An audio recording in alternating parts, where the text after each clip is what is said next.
So hello guys, welcome to Goodwill education, one stop destination for your English. और आज की video के अंदर आप लोगों को मैं कुछ ऐसा बताऊंगा जिसकी मदद से आप लोगों की जो इंग्लिश है वो दिन रात दूनी और चौगनी तरीके से इंप्रूव होने लग जाएगी और आप लोग फर्राटेदार फ्लुएंट इंग्लिश बोलने लग जाओगे। हाँ, थोड़ा समय जरूर लगेगा लेकिन आपकी इंग्लिश इंप्रूव जरूर होगी।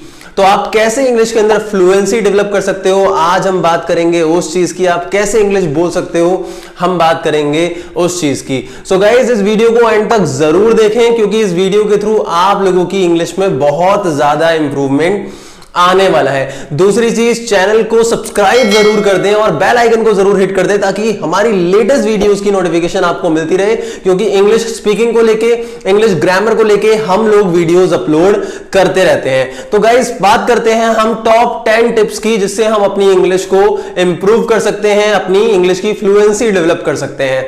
तो सबसे पहले हम बात करते हैं टिप नंबर 1 की। सो गाइस, टिप नंबर 1 क्या है? That is think in English. आप मुझे ये बताइए, अगर आप कभी भी एक पूरे दिन वर्क करते हो तो अगर उस पूरे दिन में 12 घंटे हम मानते हैं अपने काम के, तो क्या हम 12 घंटे सिर्फ बोलते रहते हैं? ऐसा बिल्कुल भी नहीं है।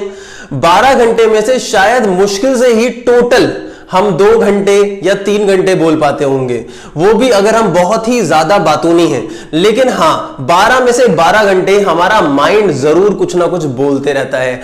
और इसी तरीके से अगर आप इंग्लिश सीखना चाहते हो तो जरूरी क्या है? जरूरी ये है कि आप इंग्लिश में बोलो, वो भी अपने माइंड में। You must think in English, मतलब जो भी आपके माइंड में चल रहा होता है आप हिंदी में ना सोच के इंग्लिश में सोचो। क्यों?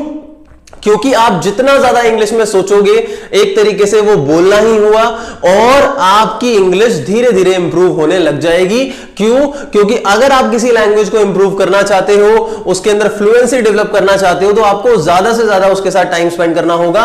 और वर्बली तो वो इतना पॉसिबल नहीं है, तो आपको अपने माइंड में ही इंग्लिश को सोचना होगा।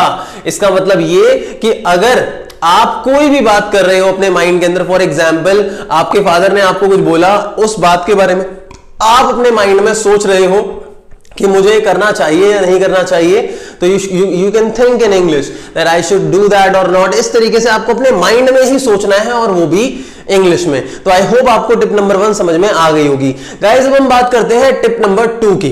टिप नंबर 2 ये है स्पीक इन इंग्लिश। एक था थिंक इन इंग्लिश, दूसरा है speak in English. Speak in English का मतलब आपको इंग्लिश में बोलना है। अगर आप इंग्लिश में बोलोगे ही नहीं तो आप इंग्लिश में फ्लुएंसी डेवलप कैसे करोगे? आप इंग्लिश में बोल कैसे पाओगे? ये मैटर नहीं करता आप कितनी मिस्टेक कर रहे हो, मैटर ये करता है कि आप लोगों को इंग्लिश में बोलना है। और उसके लिए आपको ये नहीं देखना कि मेरी फ्लुएंसी कैसी है, मेरी ग्रामर कैसी है, मेरी गलती हो रही है या नहीं हो रही है।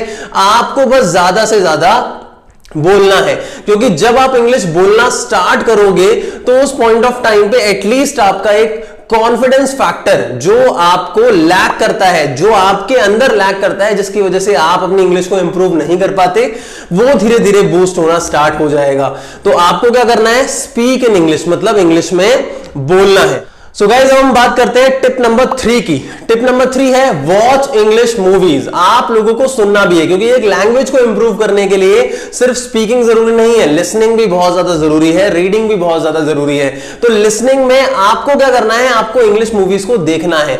जैसी भी मूवीज आपको पसंद है, आपको कॉमेडी मूवी पसंद है, आपको थ्रिलर मूवीज पसंद है, हॉरर मूवीज पसंद है, आप इंग्लिश मूवीज को देखो। अगर आप नेटफ्लिक्स पे कोई सीरीज भी देख रहे हो, कोई शो भी देख रहे हो, तो वो इंग्लिश वर्जन में होना चाहिए, क्योंकि जितना ज्यादा आप इंग्लिश को सुनोगे, ये मैटर नहीं करता कि शुरुआत में वो चीज आपको समझ आती है या नहीं आती, ये मैटर नहीं करता।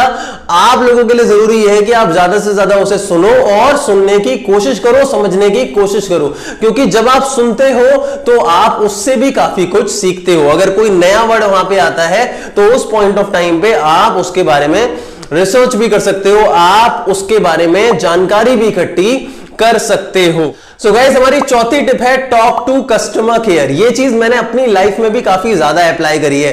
कई बार जब मेरे पास कोई काम नहीं हुआ करता था तो अपनी इंग्लिश की प्रैक्टिस करने के लिए मैं किसी भी कस्टमर केयर पे कॉल करता था और इंग्लिश वाले ऑप्शन में एप्ट करता था, और उस पॉइंट ऑफ टाइम पे बिना किसी रीजन के मैं उस पर्सन से इंग्लिश में बात किया करता था, और वो पर्सन कभी भी फोन कट नहीं करता, क्योंकि ये उसकी रिस्पॉन्सिबिलिटी है कि वो अपने कस्टमर को सेटिस्फाई करे और हम उनको घुमाते रहते हैं। इस तरीके से हमारी इंग्लिश इंप्रूव होगी और वो पर्सन हमारे में गलतियां भी नहीं निकालेगा, जिसकी वजह से हम ज्यादा से ज्यादा इंग्लिश की प्रैक्टिस कर पाएंगे। सो गाइस हमारी next tip number 5, that is discuss in English. आप देखो कि आपके घर में ऐसा कौन व्यक्ति है जिसको इंग्लिश बोलनी आती है।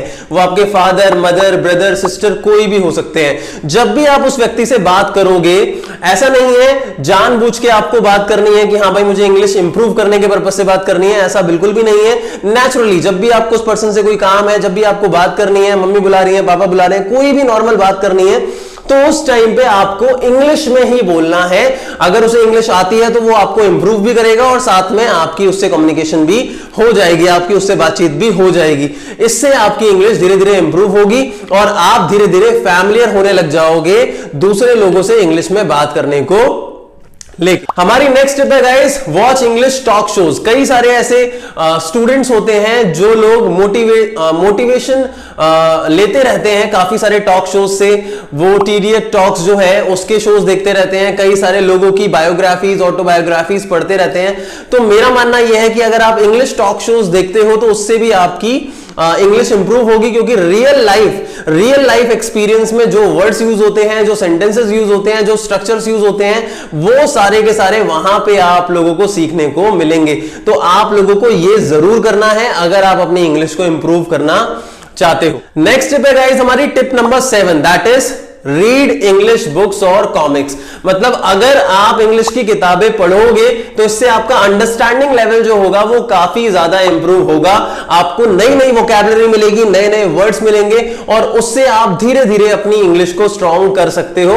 और ये एक बहुत ही धमाकेदार टिप है। इससे आपकी लैंग्वेज का जो एक लेवल है वो कितना ज्यादा इंप्रूव हो जाएगा आप सोच भी नहीं सकते। बस इसके अंदर प्रोग्रेस थोड़ी सी स्लो होती है लेकिन स्टडी होती है और धीरे धीरे करके आपकी इंग्लिश बहुत ही ज्यादा स्ट्रॉन्ग हो जाएगी। सो गाइस हमारी नेक्स्ट टिप है tip number 8 and that is create English groups. मतलब आप लोगों को ऐसे लोगों को ढूंढना है जिनको इंग्लिश बोलना सीखना है। वो आपके फ्रेंड्स भी हो सकते हैं, फैमिली में कोई रिलेटिव भी हो सकता है, और उस पर्सन के साथ आप कोई व्हाट्सएप ग्रुप बना सकते हो, कोई टेलीग्राम ग्रुप बना सकते हो और वहां पे आप डिस्कशन कर सकते हो, इंग्लिश को लेके कोई भी टॉपिक रख सकते हो और ज्यादा से ज्यादा इंग्लिश बोल सकते हो, टेक्स्ट में इंग्लिश लिख सकते हो, जिससे आपकी इंग्लिश इंप्रूव होगी। हो सकता है कि उसके अंदर कोई ऐसा फ्रेंड भी हो जिसको आपसे ज्यादा इंग्लिश आती है, तो जब भी आप गलती करोगे तो वो पर्सन आपकी गलतियां जो है वो इंप्रूव कर सकता है और इस तरीके से धीरे धीरे आपकी इंग्लिश इंप्रूव होने लग जाएगी। सो गाइज हमारी सेकंड लास्ट टिप नंबर 9 है record your voice. It means कि आप लोग अपनी वॉइस को रिकॉर्ड करो।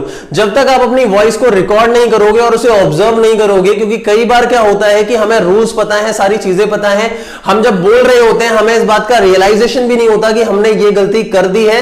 लेकिन जब हम अपनी वॉइस को रिकॉर्ड करते हैं, लेट्स से अगर हम अपना यस्टरडे एक्सपीरियंस बता रहे हैं या किसी भी एक लाइफ के इवेंट के बारे में बता रहे हैं, और जब अपनी वॉइस को हम सुनते हैं तो हमें उसी के अंदर 10-15 गलतियां मिल जाती हैं, जिससे हम कहीं ना कहीं अपनी प्रोग्रेस को बहुत ही अच्छे तरीके से ऑब्जर्व कर पाते हैं जब हम अपनी रिकॉर्डिंग्स को खुद सुनते हैं। और लास्ट मेरी जो टिप है वो है टिप नंबर 10 और वो है लिसन इंग्लिश सॉन्ग्स। आपको क्या करना है, इंग्लिश सॉन्ग्स को सुनना है, क्योंकि जब आप इंग्लिश सॉन्ग्स को सुनोगे तो वहां पे आपका एक रिदम बनेगा, लैंग्वेज को लेके आपकी एक कनेक्टिविटी बनेगी, लैंग्वेज के साथ आपका एक हार्ट टू हार्ट कनेक्शन बनेगा और वो किसी भी लैंग्वेज को सीखने के लिए बहुत ज्यादा जरूरी है, क्योंकि एक लैंग्वेज को सिर्फ बोलना नहीं बल्कि फील भी किया जाता है और उस सॉन्ग के थ्रू आप उस लैंग्वेज को फील करना भी स्टार्ट कर दोगे। तो गाइज ये बहुत ज्यादा इंपॉर्टेंट है। तो आई होप गाइज ये टॉप 10 टिप्स जो मैंने आपको इंग्लिश फ्लुएंसी के लिए बताई हैं, इंग्लिश सीखने के लिए बताई हैं, वो आप लोगों के काम बहुत ज्यादा आएंगी और आप इसी तरीके से अपनी इंग्लिश को स्ट्रॉन्ग करते रहोगे और thank you so much for watching this video. कृपया करके इस वीडियो को लाइक जरूर कर दीजिए, शेयर जरूर कर दीजिए, इस पे कमेंट जरूर कर दीजिए और हमारे चैनल को सब्सक्राइब जरूर कर दीजिए और बेल आइकन को भी जरूर हिट करिए ताकि हमारी लेटेस्ट वीडियोस की नोटिफिकेशन आप लोगों के पास पहुंचती रहे। इंग्लिश ग्रामर में वर्क करने के लिए हमारे टेलीग्राम के ग्रुप के अंदर आप हमारे साथ कनेक्ट हो सकते हैं और उसका लिंक नीचे डिस्क्रिप्शन बॉक्स में अवेलेबल है। Thank you so much once again.